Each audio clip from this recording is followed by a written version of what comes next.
안녕하세요. 저희는 싱글셀 RNA 시퀀싱을 활용한 난치성암의 새로운 키메릭 안티젠 리셉터 테라피 타겟 발굴이라는 주제로 발표를 진행할 오진우, 김현주, 박진, 전용경입니다. 우선 연구 목적입니다.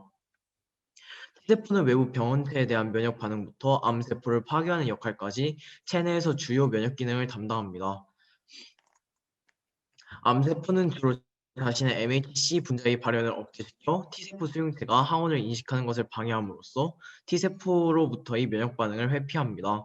이에 CAR T세포는 T세포의 수용체를 변경함으로써 MHC 비의존적 방법으로 암세포의 항원을 인식하여 효과적으로 암세포를 제거합니다. 한편 싱글셀 RNA 시퀀싱이 발달하면서 단일 세포에서 수천 개의 유전자를 동시에 분석할 수 있게 되었습니다.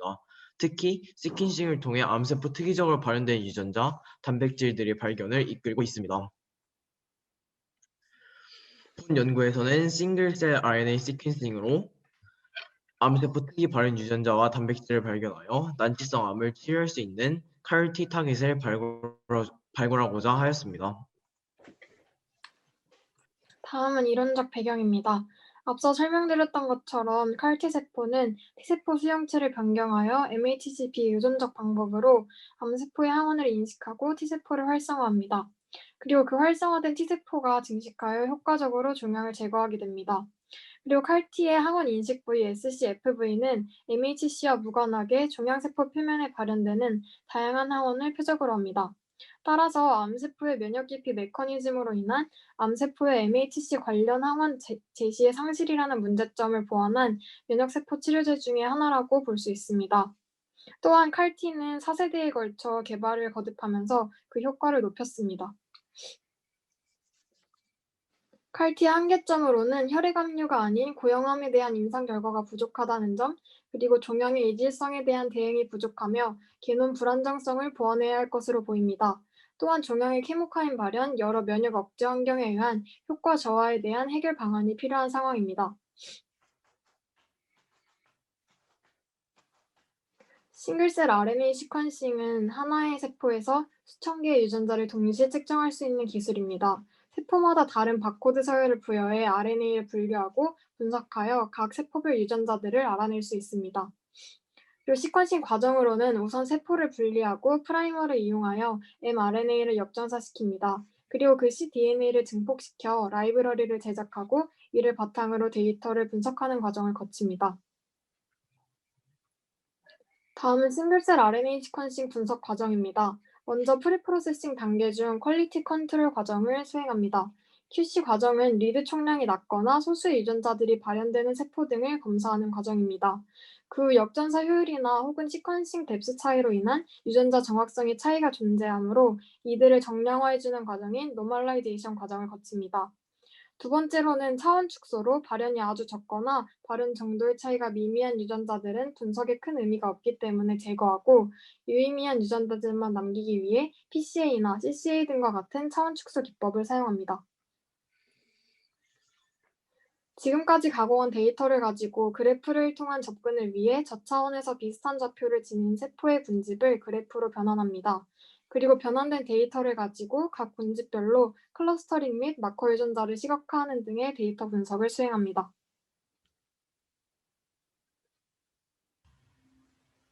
다음은 연구 내용입니다.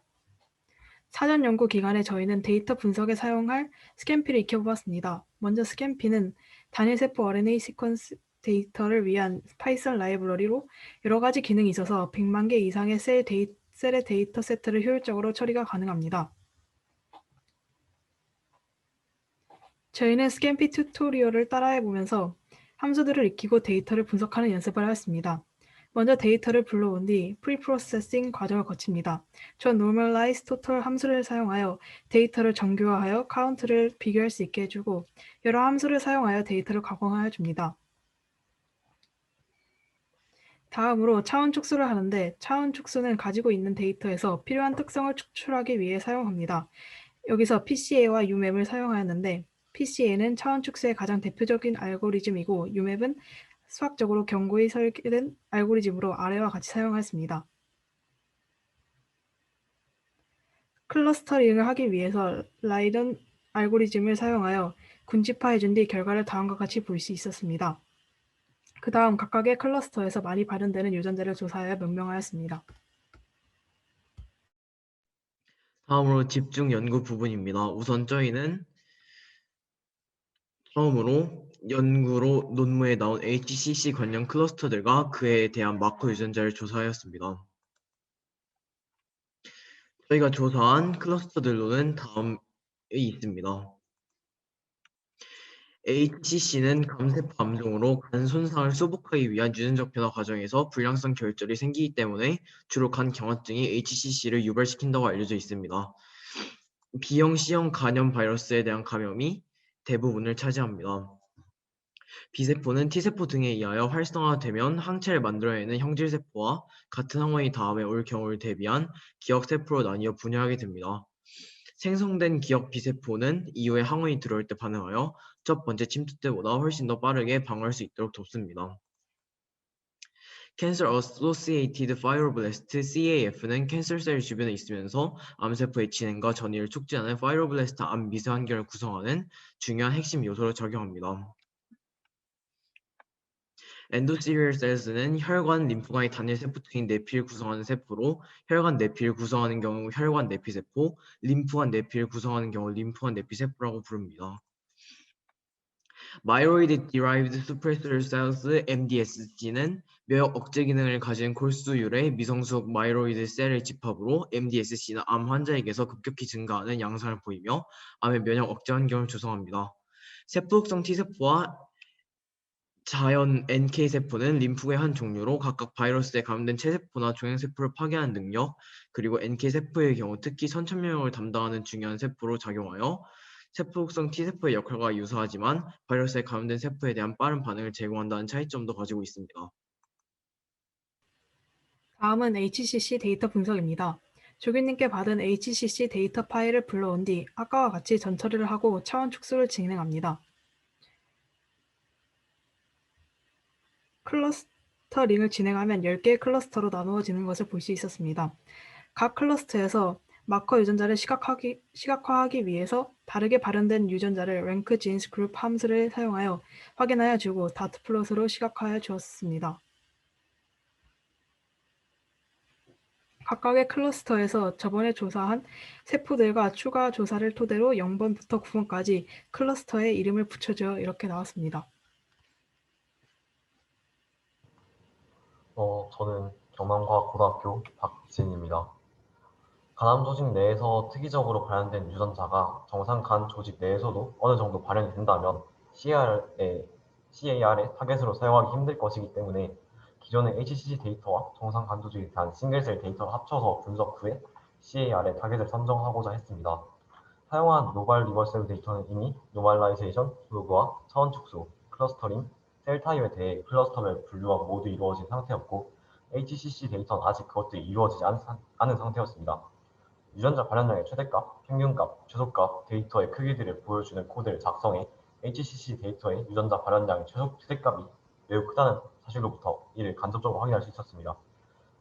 HCC 데이터에 대해서 노멀라이제이션, 로그와 차원 축소, 클러스터링을 거쳐 이를 노멀 리버셀과 비슷한 수준으로 비교 가능한 수준으로 맞춰줄 수 있었습니다. 이후 HCC 데이터와 노멀 리버셀 데이터를 합쳐 이들 셀 타입에 대해서 좌표로 표시했습니다. 오른쪽의 유맵이 그 결과입니다. 아직 클러스터링 과정만 겹치고 명명이 되지 않은 0번부터 10번으로 표시된 클러스터가 HCC의 셀 데이터들이고 나머지 클러스터들은 이미 명명이 된 노멀 리버셀의 데이터인 것을 확인할 수가 있었습니다. 미분류 상태의 HCC 데이터의 클러스터들의 분류를 위해서 클러스터마다 주요하게 발현되는 랭크드 진 그룹에 대해서 매트릭스 플롯이나 다 플롯을 기록했습니다. 클러스터에 대해서 주요하게 발현되는 유전자의 정도를 색이나 점의 크기로 알려주는 도표를 통해서 저희는 이를 시각화를 할 수 있었습니다. 지금 화면에는 매트릭스 플롯의 일부분이 화면에 나와 있습니다. 이때 아래에 나타난 10개의 유전자가 클러스터 1에 대해서 많이 발현된 유전자라는 걸 알 수 있었습니다. 유전자들이 특정 세포종의 마커 유전자에 해당하는지 인터넷 검색을 통해서 확인하는 과정으로 이 아직 명명이 되지 않은 클러스터들을 분류를 할 수 있었습니다. 이후 간암세포의 주요 발현 유전자들이 다른 클러스터에서는 발현되지 않아 정상세포의 무해한 CAR의 타겟으로 삼기 위해 적합한지 확인하는 과정을 거쳐 간암세포에서 특이적으로 발현된다 생각하는 유전자들을 선정했습니다. 또 선정한 유전자들이 막단백질의 형태로 발현될 때 CAR의 타겟이 될 수 있기 때문에 특이적 발현 유전자들이 만드는 단백질의 위치가 세포막인지 검색하여 실용적으로 CAR이 타겟이 될 수 있는 간암세포 특이적 유전자, 단백질들을 선정할 수가 있었습니다. 연구 결과는 다음과 같습니다. 정상세포가 아닌 간암세포에서 특이적으로 발현된다 생각되는 유전자로 크게 5가지를 찾을 수 있었습니다. 이로부터 발현된 단백질의 위치에 대해 검색해 막단백질의 형태로 발현이 되는 유전자를 찾았을 때 3가지의 유전자를 추릴 수 있었습니다. 이러한 유전자와 유전자로부터 발현된 단백질을 타겟으로 하는 CAR을 제작할 경우 간암세포에 대해서는 효율이 높고 정상세포에 대해 미치는 부작용이 적은 CAR T세포를 만들 수 있을 것이라 기대하고 있습니다. 마지막으로 전망 및 제언입니다. 기존 컬티세포 치료제의 한계를 극복할 수 있었던 기존 컬티세포 치료제의 한계를 극복하기 위해서 간암 이외의 난치성 암에 대한 칼티 타겟을 발굴하고 고용함으로써의 칼티세포 치료제 활용 범위 확장을 해야 합니다. 재원으로 클러스터링 알고리즘, 차원 축소 알고리즘 학습 면에서 클러스터링 과정에 무작위성이 포함되어 있어 매번 클러스터의 U 맵이 다르게 출력되게 되는데 실험제에 따라 매번 달라지는 실험의 결과가 과연 의미를 가질까, 또한 이것은 실험에 어떤 영향을 끼칠까라는 의문점을 가지게 되었습니다. 두 번째로 마커 유전자를 기반으로 저희는 일일이 세포의 클러스터를 찾아보았는데 실제로는 머신러닝을 기반으로 세포의 클러스터를 찾는다고 해서 저희도 다음에는 이 방법을 사용해 보고 싶다고 생각했습니다. 마지막으로 다른 종류의 고형암에 대한 싱글셀 RNA 시퀀싱 분석을 해보고 싶다고 생각했습니다. 연구 검증에서 교수님과의 질의를 거치도록 하였는데 다음과 같은 질문을 해주셨습니다. 저희는 1번, 2번 질문을 통한 연구 검증에서 위 유전자 목록에 있던 HLA1, HL2와 같은 유전자는 T세포의 기본 수용체 유전자로 저희가 칼티에 쓸 수 없다는 점, 또한 현재 익스프레션 그리고 커버리지, 즉 얼마나 많은 암세포가 유전자를 띠고 있는지 그리고 암세포에서 이 유전자가 가지고 있는 영향은 얼마인지가 제대로 파악이 되지 않은 상태로 현재 칼티로서 쓸 수는 없다고 생각을 하였습니다. 하지만 저희가 프리-ULP에서 하려고 했던 목표는 충분히 이뤘다고 생각해서 성공적인 연구라고 결론을 지었습니다. 이상으로 발표를 마치도록 하겠습니다. 감사합니다. 네, 수고 많으셨습니다.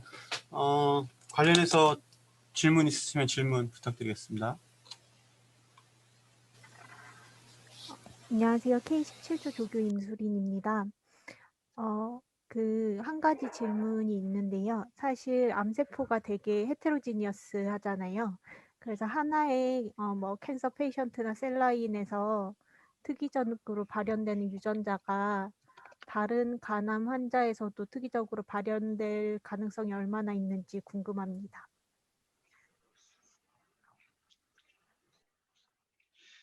되게 K10 조교 강준호입니다. 되게 좋은 질문 주셨고요. 아무래도 이제 그런 부분들 때문에 지금 현재 카티가 이제 헤마톨로지 캔서에서는 되게 뭐 CD19라든지 뭐 4BB 같은 타겟을 이용해서 많이 사용되고 있는데 아무래도 그런 솔리드 캔서 같은 경우는 그런 투머 헤테로지니티 같은 것 때문에 잘 적용이 안 되고 있고 또 그런 인바이러먼트 때문에 그런 아직 활용도도 낮고 그런 ORR도 되게 낮은 상황인데 저희가 실제로 이거 지금 카이스트 최정근 교수님 랩이랑 같이 해서 하고 있는데 또 이렇게 아직은 싱글셀 RNA 시퀀싱을 이용해서 이런 카티 타겟을 솔리드 캔서 찾은 연구가 없기 때문에 일단 거기에 일단 의의를 두고 일단 시작은 하고 있고 실제로 연구를 해보면은 되게 그런 뭐 엔드 게이트나 올 게이트라는 되게 듀얼 타겟을 찾아서 하는 과정에서 그래도 한 7, 80% 정도는 커버가 되는 걸로 일단 지금 확인이 되고 있고 지금 이번 연구에서는 근데 뭐 그런 부분은 아직은 저희 연구의 스코프랑은 조금 맞지 않는 것 같아서 저희가 아직 그런 부분까지는 이번 연구에서는 찾지는 않았습니다. 네, 답변 감사합니다.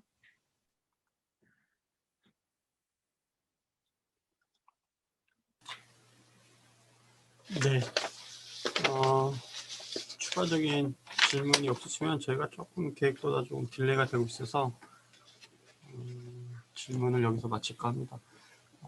마무리 마지막에 보니까 어떤 뭐 전망이나 어떤 우리 한 과제에 대한 어떤 한계, 그리고 뭐 앞으로의 어떤 그런 내용까지, 성과까지 잘 정리된 연구 발표가 아니었나라는 생각을 개인적으로 할 수 있었습니다.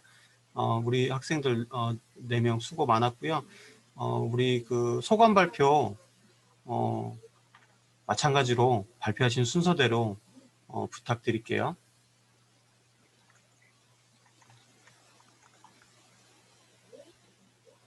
오진호 학생이 먼저 해야 되나요? 어떻게 해야 돼요? 김현주님께서 먼저 김현주 학생이 먼저 해주시고, 아까 발표했던 순서대로 해서 먼저 소속과 이름 밝히시고 간단하게 한 20-30초 부탁드리겠습니다. 네, 저는 K20의 학생 김현주입니다. 저 본 연구를 제주과학고 학생이고요.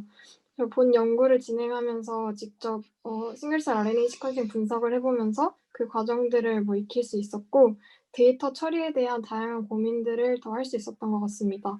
그리고 교수님과 조교님께서 계속 피드백을 해주셔서 정말 많은 도움이 되었고요.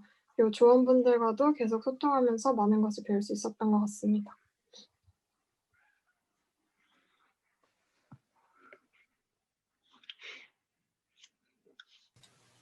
전윤경 학생이 먼저 해주세요.